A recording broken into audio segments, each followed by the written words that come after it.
CPIM का 24वां उत्तर दिनाजपुर जिला सम्मेलन को लेकर दालखोला हाई स्कूल मैदान में समावेश आयोजित किया गया।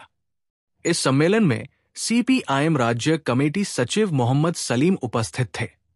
इस समावेश में बड़ी संख्या में सीपीआईएम कार्यकर्ता और समर्थक भी शामिल हुए।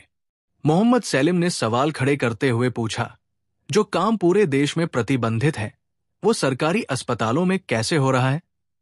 उन्होंने ये भी कहा कि यदि आवश्यक हो तो छात्र, युवा, महिलाएं, खेतीहर मजदूर, मरीज, पार्टी डॉक्टर सभी को मिलकर स्वास्थ्य भवन अभियान चलाएंगे। उन्होंने ये भी कहा कि अस्पतालों में आपूर्ति की एक दुष्चक्र चल रहा है और इस पर कोई कार्रवाई नहीं की गई है। उन्होंने ये भी कहा कि प्रतिबंधित कंपनियों की प्रतिबंधित सलाइन की बिक्री जारी है। एम्स के बारे में उन्होंने कहा, पिछले 10 साल में क्या हुआ उसके बारे में झूठ बोला गया है। जब उन्होंने कहा कि रायगंज में एम्स नहीं होगा तो उन्होंने किसी से बात की। उन्होंने कहा कि भाजपा और तृणमूल में कोई अंतर नहीं है। बांग्लादेश के संबंध में उन्होंने कहा कि बांग्लादेश में लोकतंत्र नहीं है, जिसकी जोर उसकी मुल्क आधारित है। गोटा देशे जा निषिद्ध पश्चिमबंगे हासपाताले सरकारी साप्लाई की करे चलছে। ভেজাল ওষুধের প্রশ্ন হোক, ভেজাল ইনজেকশন হোক, হাসপাতাল ইকুইপমেন্ট রিসাইকেল করে হোক, ডিসপোজেবল যেগুলো আছে। আর এখন মেদিনীপুর থেকে চোপড়া আমরা জানি এই স্যালাইন যেটা ভেজাল সেটা নিয়ে কেন লোকে কথা বলছে। আমি তো প্রকাশ্য জনসভায় চ্যালেঞ্জ করে বললাম, কারণ পিসি ভাইপোর যোগ আছে এই সাপ্লাইয়ের সঙ্গে। এই যে থ্রেট কালচার এই জন্যই আছে হাসপাতালগুলোতে, যাতে দাঁড়িয়ে কেউ কোনো কথা না বলে। আর গরিব যে মানুষ প্রসূতি মারা গেলেন, চিকিৎসা করতে যাচ্ছেন যারা, তারা বিপদে পড়ছেন, অথচ হেলথ সেক্রেটারি চুপ, বলছে ভেবে দেখবো। জানে না হেলথ সার্ভিস ডক্টরসরা এর আগে, চিকিৎসক কর্মীরা আগে অভিযোগ করেছেন বারবার। আমরা বলেছি হাসপাতালে এই দুষ্টচক্র আছে সাপ্লাইয়ে, কিন্তু এখনও ব্যবস্থা নেওয়া হয়নি। কেন নিষিদ্ধ কোম্পানি, নিষিদ্ধ স্যালাইন চলবে?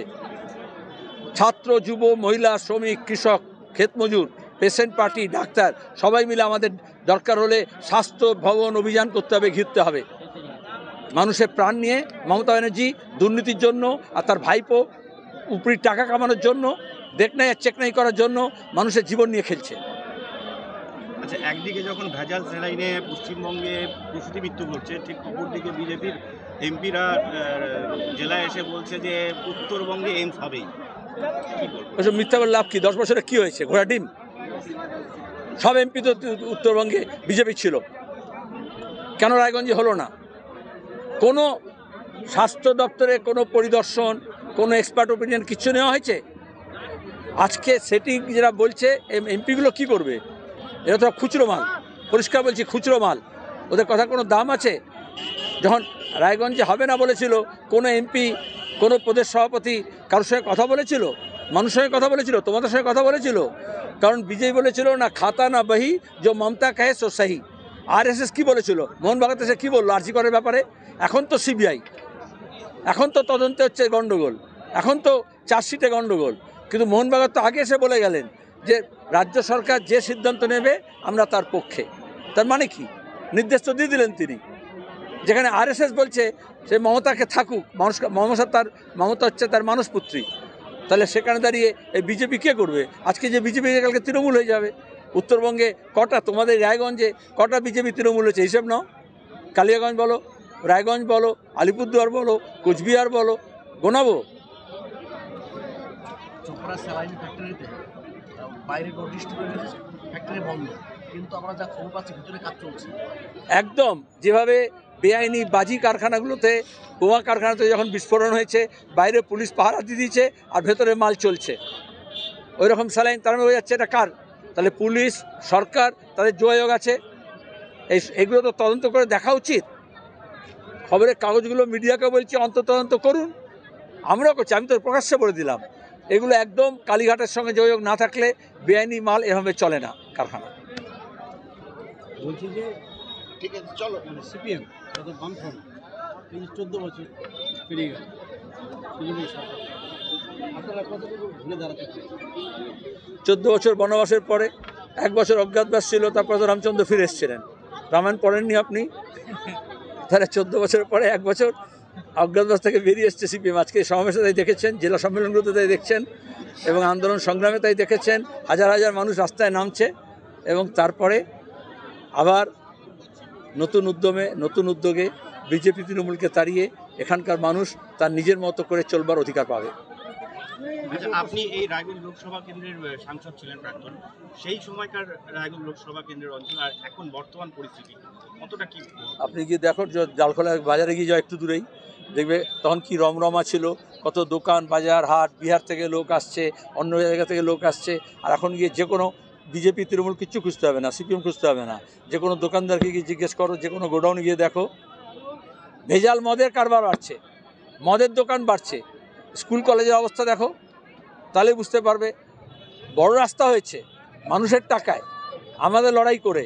প্রত্যেক পেট্রোল ডিজেলে 4 টাকা করে আমরা দিই, তবে এই রাস্তাগুলো চকচকে হয়েছে।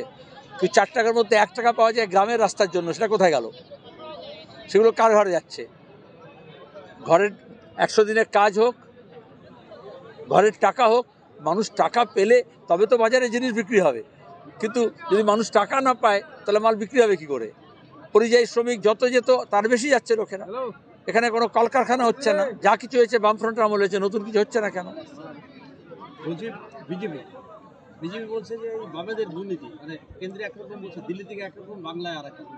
কোনো বাপের ব্যাটা সাহস করে একবার বলুক সিপিআইএম বা বামফ্রন্টের নামে কোনো দুর্নীতির কথা, তাহলে বলবো।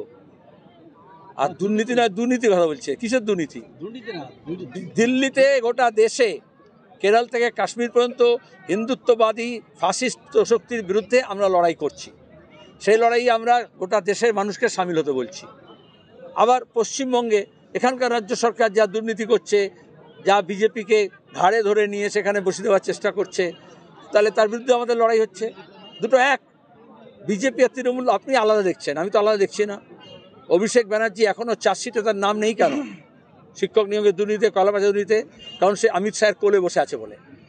দুবাইতে বসে মিটিং হয়, বিদেশি ব্যাংকে গিয়ে অ্যাকাউন্ট ভাড়া নিয়ে বান্ধবীদের অ্যাকাউন্টে টাকা জমা দেয়। আমি তো বলেছি, সিবিআই ইডি কাছে সব তথ্য আছে। তাও কেন কয়লা পাচার থেকে, গরু পাচার থেকে, শিক্ষক নিয়োগের দুর্নীতিতে চার্জশিটে অভিষেকের নাম থাকে না কেন? যে কোনো তৃণমূল নেতাকে জিজ্ঞেস করুন, তারাও এখন বলবে। তো বিজেপি আর তৃণমূলের কোনো তফাৎ নেই, ঠিক ততটা তফাৎ আছে যতটা ভাইপো আর পিসির মধ্যে তফাৎ আছে। আর একটা প্রশ্ন হচ্ছে, এই রাজ্যে আইনের শাসন যদি না থাকে তাহলে সিবিআই, সিআইডি এগুলো দিয়ে কি? আইনের শাসন প্রতিষ্ঠা করতে হবে, কিন্তু সিআইডি বলুন আর সিবিআই বলুন, এরা আইনের শাসন প্রতিষ্ঠার বদলে লাইন দিচ্ছে। সুতরাং লাইনের শাসন বন্ধ করে দিয়ে আইনের শাসন চালাতে হবে।